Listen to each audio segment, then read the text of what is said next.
वो अपना सूफी वाला आराम से डी मेजर हल्का सा जम जम जम जम जम जम बस दो के लिए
नाज़रीन, कहा जाता है कि मौसीकी रूह की ग़िज़ा है, लेकिन सुरों से खेलना हर किसी के बस की बात नहीं। जो लोग सुरों से खेलते हैं वो खूब खेलते हैं और डेफिनेटली इसके लिए बहुत ज़्यादा रियाज़त की ज़रूरत होती है, एक्सपर्टीज़ की ज़रूरत होती है। पाकिस्तान की बात करूँ तो पाकिस्तान के अंदर टैलेंट की कोई कमी नहीं है। पाकिस्तान ने ऐसे ऐसे बड़े नाम पैदा किए हैं मौसीकी के अंदर, और ख़ास तौर पर अगर मैं मौसीकार की बात करूँ तो एक से एक बढ़कर नाम है। पूरी दुनिया में जिन लोगों ने अपना लोहा मनवाया, पाकिस्तान की पहचान को पूरी दुनिया में फैलाया, उनमें एक ख़ानदान जो बड़ा ख़ानदान है वो ताहू बरादरान का है। ताहू बरादरान तबला नवाजी के हवाले से अपनी अपनी एक पहचान रखते हैं। इस वक्त हमारे साथ जो मेहमान हैं, हमारे साथ जो मौजूद हैं, सजाद तापू साहब। तबला नवाजी के हवाले से अगर मैं बात करूं, गिटारिस्ट के हवाले से बात करूं या मौसीकार के हवाले से बात करूं, तो मौसीकी के अंदर, तबला नवाजी के अंदर और इसके साथ साथ गिटार बजाने के अंदर इनका कोई सानी नहीं। दुनिया भर में इन्होंने अपना लोहा मनवाया है। अपने जो फ़न है उसकी जो शायकीन है, जो उसके इनके काम को पसंद करने वाले लोग हैं, उसकी एक बहुत बड़ी तादाद पाकिस्तान में मौजूद है। इनकी इसी परफॉर्मेंस की वजह से इन्हें pride of performance president of Pakistan की तरफ से कुछ अर्सा कबल मिला। आज हम इनके साथ अलहमरा हाल में मौजूद है, जहाँ ये अपने फ़न को सिर्फ अपने तक महदूद इन्होंने नहीं रखा हुआ, बल्कि ये आने वाली जो जनरेशन है उस तक पहुँचा रहे हैं। मैं समझता हूँ कि अगर हमारे जो बड़े बड़े नाम हैं अगर अपने फ़न को आगे जो नई जनरेशन को दें तो डेफिनेटली पाकिस्तान का बहुत भला कर सकते हैं। लेकिन शायद ऐसा होता है कि लोग अपने ख़ानदान तक अपने फ़न को महदूद रखते हैं। लेकिन तापू साहब इस हवाले से बड़े दिल के आदमी हैं कि आज यहाँ मौजूद हैं हमारे साथ, और इस वक्त एक पूरी एक क्लास है यहाँ पर मौजूद बच्चों की, जिसमें फ़ीमेल आर्टिस्ट भी हैं और इस वक्त मेल आर्टिस्ट भी हैं। हम इनके फ़न को भी देखेंगे, इनके काम को भी देखेंगे, लेकिन पहले सजाद तापू साहब से बात करते हैं। जनाब, बहुत शुक्रिया, आपने टाइम दिया सजाद साहब। जी, ये जो फ़न है जो आप सिखा रहे हैं, मैं आज आपसे बात करूँगा कि कैसे फ़ैसला किया कि इसको आगे फैलाएं। बहुत सारे लोग तो अपने ख़ानदान में कहीं महदूद रखते हैं और बताते हैं जी ये वाला घराना है और ये वाला घराना, और उनकी जनरेशन टू जनरेशन उन्हीं के अंदर वो फ़न रहता है। अगर हम ये छुपा लेंगे तो हमारा नाम कैसे होगा? जब तक स्टूडेंट को आप ये सब देंगे, इनको काम सीना बसीना, फिर जाके ये हमारा नाम होगा। इसलिए अलहमरा आर्ट काउंसिल ऐसा प्लेटफॉर्म है, और मैंने अपनी फैमिली में बल्कि दूसरों ख़ानदानों से हट के इनसे कुछ नहीं छुपाया। इसलिए मुझे अल्लाह ताला ने बहुत इज़्ज़त दी, और मेरे स्टूडेंट दुनिया के हर मुल्क में हैं, पाकिस्तान में हैं, गा भी रहे हैं, बजा भी रहे हैं। अच्छा, अगर मैं आपके वालिद साहब की बात करूँ, ताहफ़्फ़ुज़ साहब की, तो तबला नवाजी के अंदर अपना उनका कोई सानी नहीं, सब कॉन्टिनेंट में उनका नाम हुआ है। पाकिस्तान के हवाले से तो डेफिनेटली है ही, दुनिया ने उनका लोहा माना है। तो तबला नवाजी के साथ फिर गिटार में आ जाना और फिर खुद गाना भी गाना थोड़ा डिफरेंट नहीं है? आपने ज़्यादा, अगर मैं देखूं तो आजकल अगर आपका फ़न जो देखा वो ज़्यादा आपकी तवज्जो इस पे गिटार के ऊपर है, तबले पे शायद उतने नज़र नहीं आते, उसकी वजह क्या है? तबला भी बचपन से उन्होंने मुझे सिखाया, और कई दफ़ा ऐसी रिपोर्ट बनी जिसमें तबला मैंने सुनाया और कई महफिलों में भी बजाया। अब ज़माना ऐसा कि कहते हैं कि अपना नया दौर में रहना चाहिए, तो उसमें इसलिए गिटार इसलिए लिया कि पूरी दुनिया में बहुत ज़्यादा टॉप पर जा रहा है, और बल्कि ये हज़ारों साल पहले से है गिटार। फिर 1930 में आके अमेरिका में जो अफ्रीकन अमेरिकन आए थे उन्होंने जैज़ म्यूज़िक इसको बजाया तो मशहूर हो गया पूरी दुनिया में। इससे बच्चे देखें बहुत, इसमें कॉर्ड भी बजते हैं, रिदम भी बजता है, बंदा गा भी लेता है, और इससे बजाने से इतना सुकून आता है कि मुझे खुद बड़ा एंजॉय करता हूँ। ये एक प्रॉपर 6 स्ट्रिंग है जिसके साथ सारे गामा मिक्स होकर बजता है, तो ये मुंतकिल भी किया है इसका मज़ा और बजाने का भी मज़ा, और दुनिया में ये इस वक्त बहुत अच्छा इंस्ट्रूमेंट है। तबला भी बजता है, ये भी बजेगा। अच्छा सजाद, ये बताएं कि बचपन में ज़रूरी नहीं होता कि जो वालिदैन कर रहे होते हैं बच्चे भी वही करें। कुछ बच्चों का शौक़ होता है कुछ और करने का, और बाज़ औक़ात अगर आप देखें तो इंजीनियर के बच्चे डॉक्टर बन जाते हैं और कुछ और प्रोफेशन में भी चले जाते हैं, डॉक्टर के बच्चे कुछ और कर लेते हैं। इसी तरह म्यूजिशियन या जो आपके जो सिंगर्स हैं उनके बच्चे भी मुख्तलिफ काम करते रहे हैं। तो आपको ये शौक़ कैसे पैदा हुआ कि आपने वही करना है जो आपके फादर कर रहे हैं? एक्चुअली बहुत ऑफ साइड, मेरी दाद का साइड और नान का साइड दोनों मौसीकी में थी। नाना जी के पास भाग के गया हूँ तो वो सारंगी प्ले कर रहे हैं, बहुत बड़े सारंगी नवाज थे, हुसैन बख्श उनका नाम था। दादा की तरफ गया हूँ तो वो एक तो कोरियोग्राफर भी थे, हाजी फिदा हुसैन, बहुत बड़े कोरियोग्राफर, और गवर्नमेंट कॉलेज से ग्रेजुएशन की थी उन्होंने। उनकी फ़ोटो ऐसे जर्मन सेशन डॉग बैठे है, और वो मैं आपको दूंगा तस्वीर। और इतने पढ़े लिखे थे, उन्होंने बहुत ज़्यादा आर्ट को प्रमोट किया। हाजी फिदा हुसैन जो ताफू साहब के वाला साहब थे, हमारे दादा अबू, वो गवर्नमेंट कॉलेज से लेके एंड तक उन्होंने तबले को और डांस को बहुत प्रमोट किया। फिर आगे से ताफू साहब आए, पैदा हुए, तो एक बड़ा नाम बन गया तबले में जाके। उन्होंने इतनी स्ट्रगल की कि आगे एक्चुअली माहौल ऐसा था ना घर में, सुरों का साथ पढ़ते भी रहे हम, लेकिन सब बच्चे जितने भी हम भाई हैं सब ने मौसीकी की और सब अपना नाम बहुत बनाया सब भाई। एजुकेशन कितनी है आपकी? मैंने ग्रेजुएशन की 84 में गवर्नमेंट कॉलेज से। तो उसके साथ साथ फिर आप म्यूज़िक भी सीखते रहे? हाँ जी, ये तो तकरीबन 10 साल की उम्र से मैंने शुरू कर दिया था। 10 साल की उम्र से छोटा सा गिटार डैडी लेके आए थे वहाँ से, जापान से, मैडम नूरजान के साथ गए थे वो 68 में, तो वो मुझे शुरू करवाया। उसके बाद बोंगो थोड़ा सा प्ले करना शुरू कराया, फिर तबला एक ऐसा इंस्ट्रूमेंट है जो एक मैथ है, मतलब 1 2 3 4, इसमें सारा म्यूज़िक है पूरी दुनिया का, मैथ में है। तो जब तक तबला आप ना बजाएं या बोंगो ना बजाएं तो रिदम की सेंस नहीं होती है आपको। तबला बहुत बड़ा इंस्ट्रूमेंट है, जैसे गोरों में एक ड्रम है या बोंगो है, क्योंकि रिदम की ताल के ना दे दे ना, ये ताल 1 2 3 4, सारी दुनिया जो है म्यूज़िक की इसमें समाई हुई है, तो इसके बगैर कुछ नहीं है।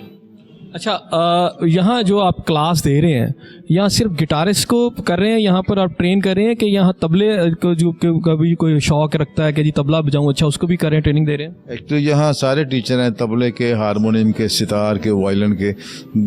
तबला तो मैं जानता हूँ, तो किसी को ज़रूरत मेरी हेल्प की करे तो मैं बता भी देता हूँ, लेकिन तबले के भी उस्ताद हैं इधर। मैं इधर गिटार टीचर हूँ और मौसीकार हूँ, और एक इस वक्त मेरा एल्बम भी रिलीज़ हो रहा है सहारा के नाम से, जिसमें मैंने 10 गाने गाए हैं, और वो भी रिलीज़ है, जिसमें स्पेशल बच्चों का गाना बहुत अच्छा है, वो जो माइकल जैक्सन ने बनाया था 85 में, और मैंने अपने अंदाज से बनाया बच्चों को सपोर्ट करने के लिए, जो डिसेबल हैं, जो ब्लाइंड्स हैं, उनको प्रमोट करने के लिए बनाया है। वो एल्बम में बड़ा अच्छा सॉन्ग है, इंशाल्लाह रिलीज़ होगी नेक्स्ट ये कोरोना के बाद, तो लोग सुनेंगे, एक आवाज़ भी सुनेंगे मेरी। वो फैमिली में और कितने मेंबर्स हैं आपके?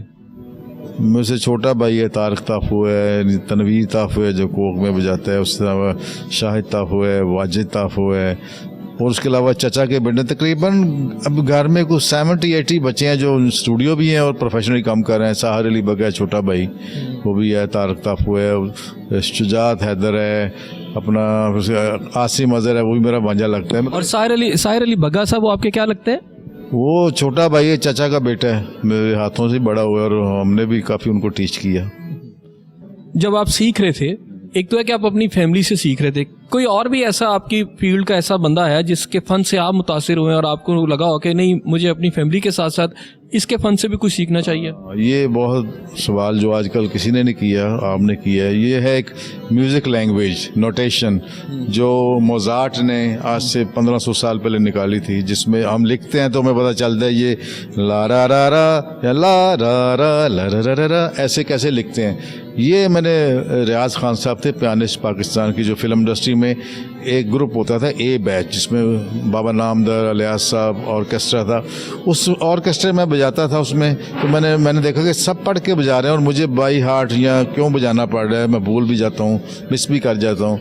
तो मैंने फिर 86 में रियाज खान साहब थे पियानिस्ट, जिन्होंने सीखा था, मतलब इंग्लैंड से जो बंदे आए थे 1940 में, तो उनसे मैंने फिर वो म्यूज़िक लैंग्वेज सीखी कि पूरी दुनिया के म्यूजिशियन को पूरी दुनिया में पढ़ी जाती है। और मैं इनको भी बता रहा हूँ, हमारे मुल्क की मौसीकी जैसे आप तुर्की की देख रहे हैं, बड़ा मशहूर हुए हैं उनके ड्रामे म्यूज़िक, सुर एक ही हैं। सिर्फ हमने ये किया है कि अपने मुल्क को आपने जो कल्चर प्रेजेंट कर रहे हैं ना, वो बहुत ज़रूरी है। जो आज से 1960 में, 70 में, 80 में पाकिस्तानी फिल्म इंडस्ट्री में था, वो गाने अभी तक ज़िंदा हैं। अब जो गाने बच्चे गा रहे हैं या किसी ड्रिंक्स कंपनी से स्पॉन्सर होते हैं, उसमें पता नहीं चलता ना, वो ये लोग देखते हैं कि सिंगर कौन है, इसकी आवाज़ है कि नहीं, ये तलफ़्फ़ुज़ कैसे बोलेगी। वो कहते हैं कि बस उनको सब्सक्राइबर जो हैं मिलियन मिल जाएं तो हमारा ये प्रोग्राम चला जाएगा। ये मौसीकी नहीं है। अच्छा, इसका मतलब तो ये हुआ कि आज के दौर के अंदर आपके ख्याल में मौसीकी हो या वो मौसीकार हो,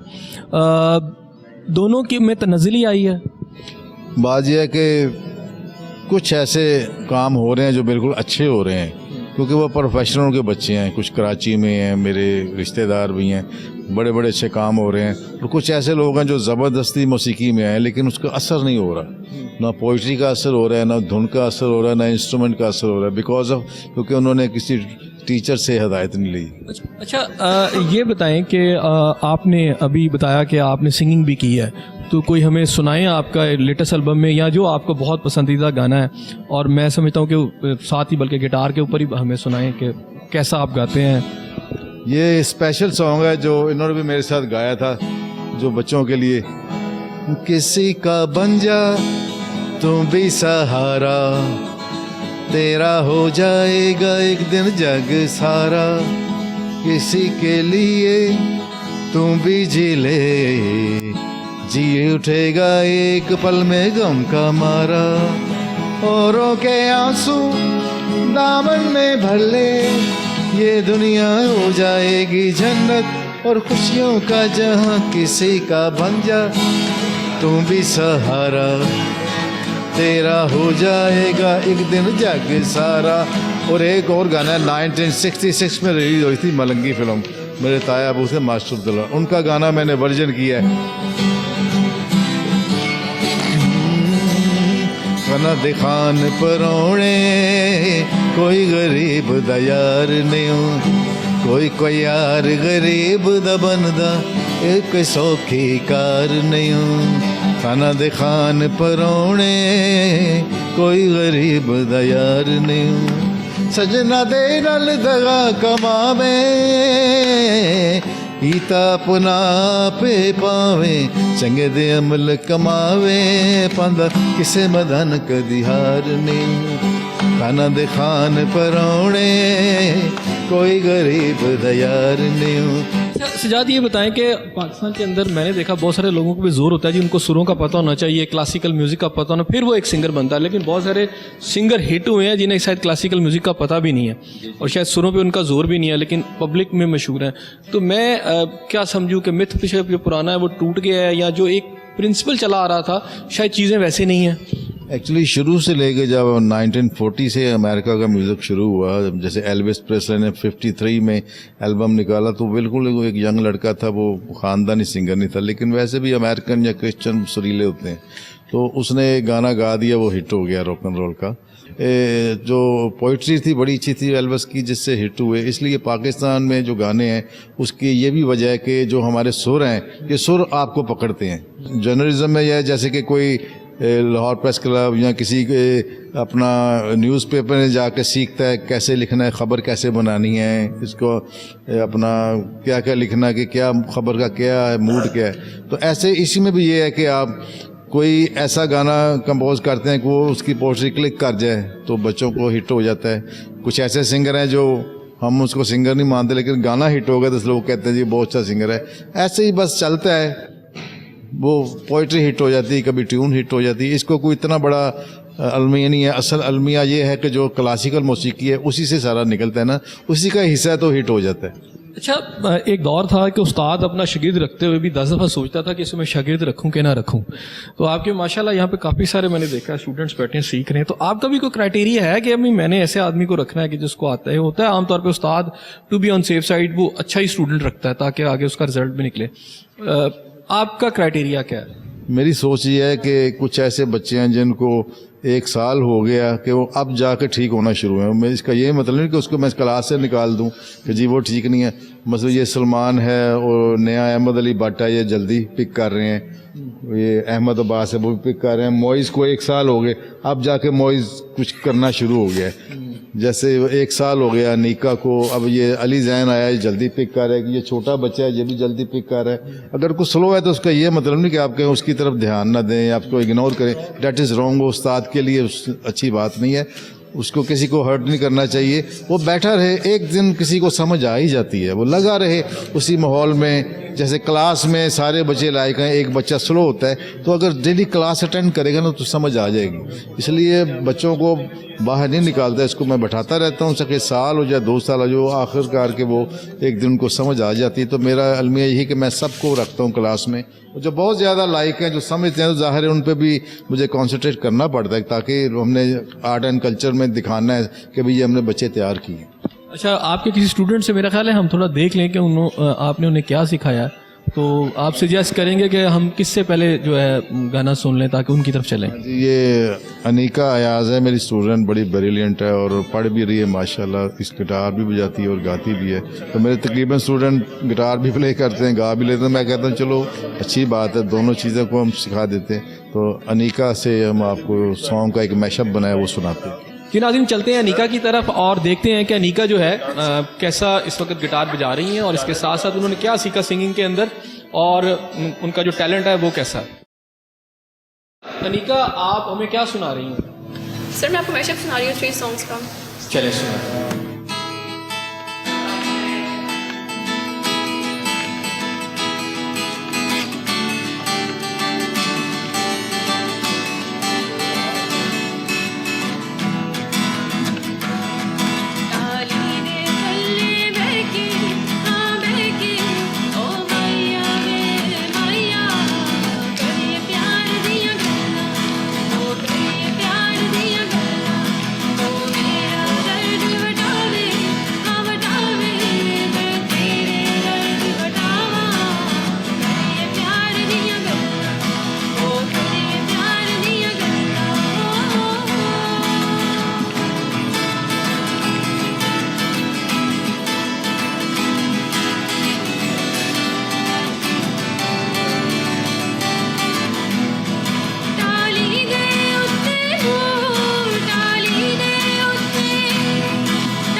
बहुत ज़बरदस्ती, बहुत अच्छा आपने गाया और आपके साथियों ने गिटार भी बहुत अच्छा बजाया इस वक्त। और अच्छा शान, आप बताएं, आपसे गाना भी सुनते हैं, तो आप क्यों सीख रहे हैं? आपको शौक़ है या क्या है ये?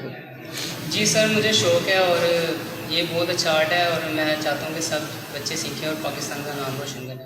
आप सिंगिंग में चाह रहे हैं अपना नाम रोशन करना कि सिर्फ एज ए गिटारिस्ट? नहीं, मैं गिटार के साथ एज ए सिंगिंग भी करना चाह रहा हूँ और मैं चाह रहा हूँ कि मैं सिंगिंग करके पाकिस्तान के लिए।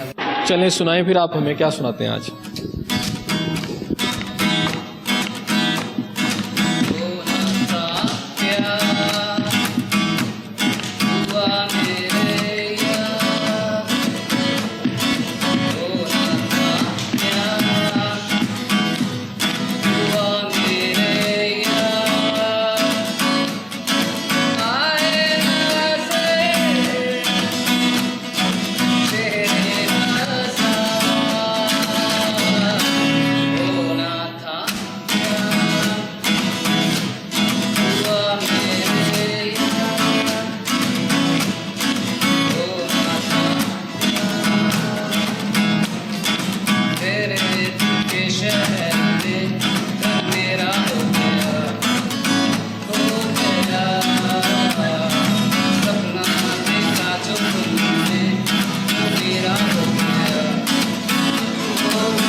नाज़रीन, प्रोग्राम में आपको एक दफ़ा फिर खुशामदीद कहते हैं। अच्छा सजाद, दुनिया में कहाँ कहाँ का सफ़र किया?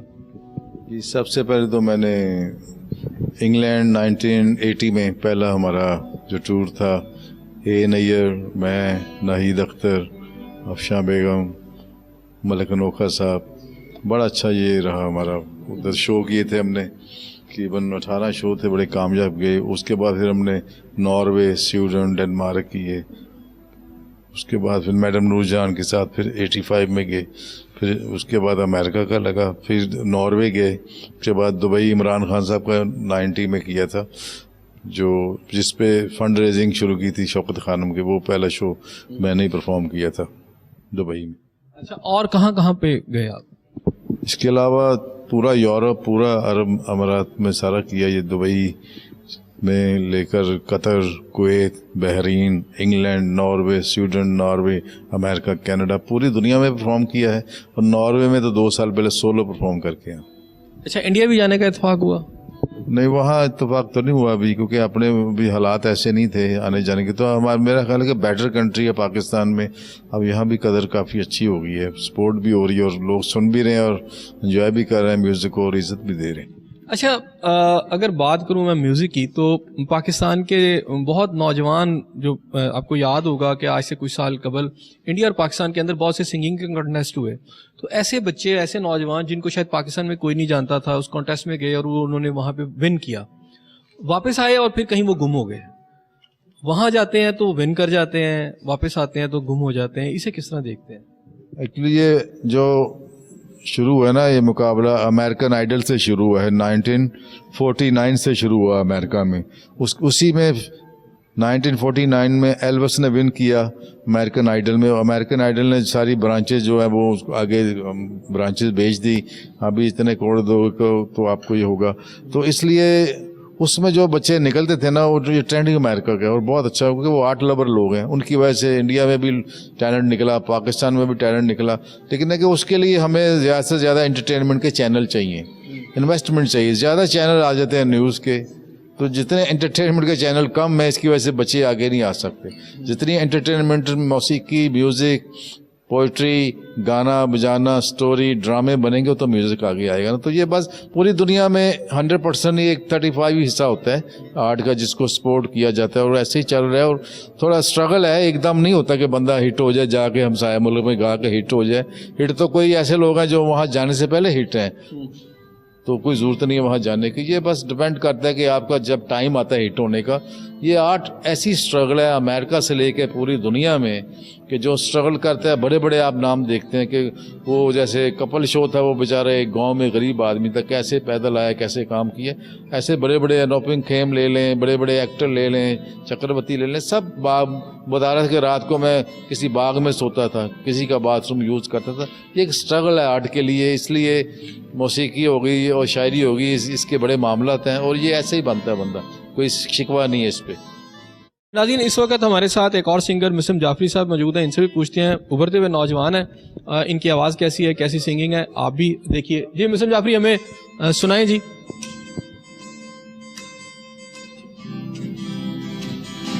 जे तो कदी रावी लग जावे, हयाती पंजाबी बन जावे। मैं बेड़िया हजार तोड़ना, मैं पानी चो साथ छोड़ना। जे तो कदी रावी लग जावे, ओ जे रावी बिच पानी कोई नहीं, ते अपनी कहानी कोई नहीं। जे संग बेलिया कोई ना, ते किसे नू सुनानी कोई नहीं। बेगाने आदि राह छोड़ के मैं अपनी मुहार मोड़ना। जे तो कदी रावी लग जाए, ओ ए ना,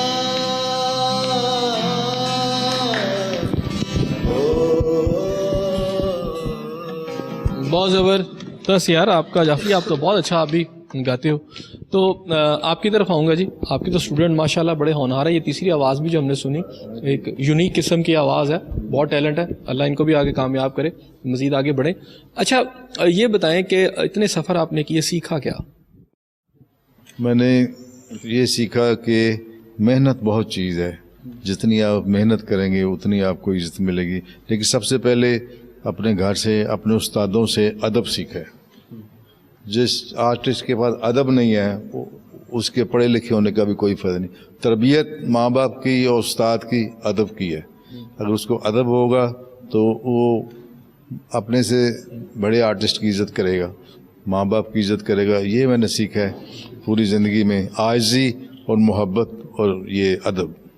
अच्छा, बहुत बड़े बड़े नाम हैं सिंगिंग के अंदर भी, और इसके अलावा जो आलाते मौसीकी को बहुत अच्छे तरीके से जो यूज़ करते हैं या उसको उन्हें बजाना आता है, आपका आइडियल कौन है? मेरा आइडियल जो है वो बेसिकली, मैं एक तो प्रॉपर क्लासिकल म्यूज़िक सुनता हूँ जिसमें राग होते हैं। राग ही हैं, उसी में इंग्लिश स्केल हैं, यानी स्केल भी हम सुरों को कहते हैं। जैसे वेस्टर्न में है अगर ए माइनर, तो हमारे भी यहाँ रागों में ही सुर सारे बंद हैं, पूरी दुनिया में सेम। तो मैं इसलिए जैज़ म्यूज़िक और ब्लूज़ को बहुत प्यार करता हूँ, सुनता हूँ। वो म्यूज़िक बहुत अच्छा है। या तो फिर राग दरबारी या ललत राग हो जाए या पूरिया हो जाए, जितने भी क्लासिकल इंस्ट्रूमेंट है ये बहुत ज़रूरी है। और तबला मेन चीज़ है रिदम में, जैसे वहाँ बोंगो और ड्रम है। तो मुझे मोज़ार्ट के जो पियानिस्ट के जो उसके एक्सरसाइजें हैं और ब्लूज़ के जो कॉर्ड हैं और जो जैज़ के हैं वो बहुत कमाल का। उनका म्यूज़िक भी दुनिया में, वेस्टर्न का दुनिया का सबसे बेस्ट म्यूज़िक है, खूबसूरत मिलाप है। उनका बैंड का जो एक स्टाइल है सबका, बहुत ही मेहनत से काम करते हैं वो लोग, जो मैंने ऑब्ज़र्व किया। और 1940 से लेके अभी तक सारे कॉन्सर्ट में देख चुका हूँ। वो लोग बहुत ज़्यादा हमसे बड़े लोग हैं। ठीक हो गया। अच्छा, थोड़ा सा बताते चलें, शादी कब हुई थी? 1989 में। कितने बच्चे हैं? माशाल्लाह 4 बच्चे हैं। उन्हें भी म्यूज़िक में आप लाना चाहते हैं? हाँ, एक बेटा है बस, वो म्यूज़िक अभी उसने मैट्रिक किया है, उसका नाम मोंटी ताफू है। वो म्यूज़िक भी बहुत अच्छा कर रहा है और अभी उसने मैट्रिक क्लियर किया है, वो ही कर रहा है। उसके लिए जो 3 बेटी हैं वो माशाल्लाह यूनिवर्सिटी में, एक ने अपना PhD की है, एक ने MBA की है, एक ने MA इंग्लिश में की है। आई थिंक यहाँ ब्रेक लेते हैं और जब मैं ब्रेक के बाद वापस आऊँगा तो मज़ीद बात करेंगे। हमारे साथ रहिए।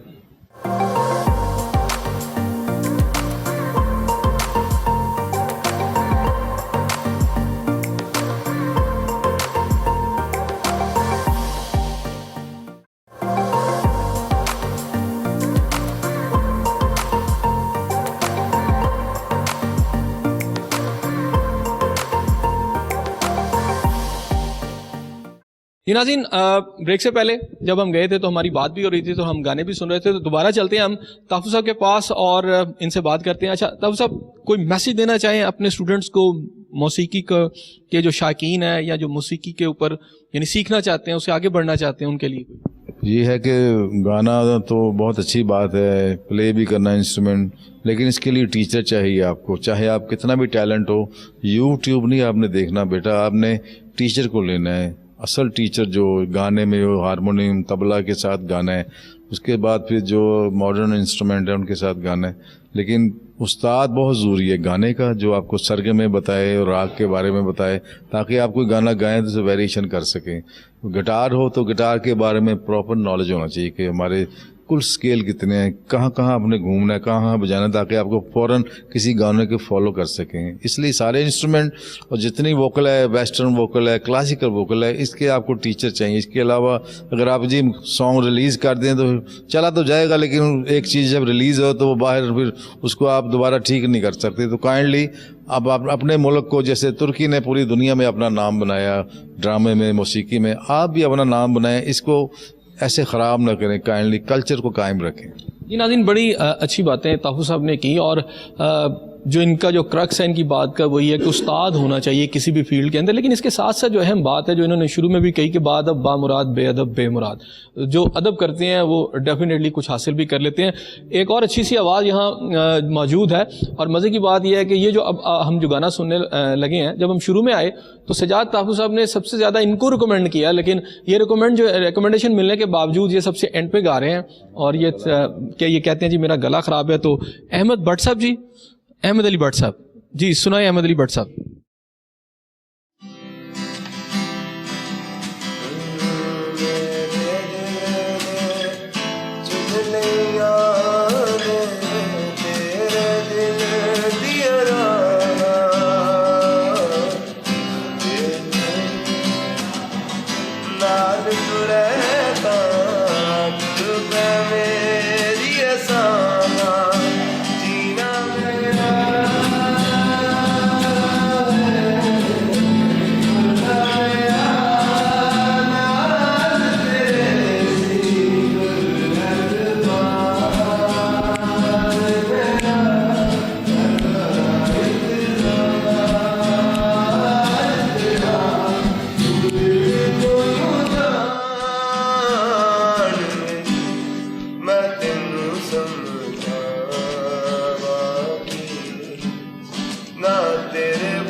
दिल दिया गलियां सुखियां मेरी बावां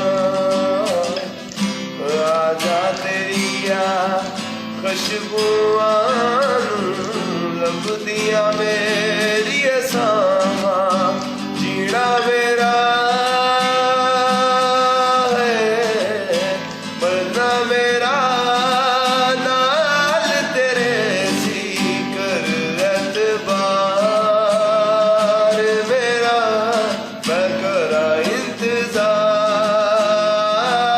तेरा तू दिल तो यूं जान मैनू मैं तेनू समझा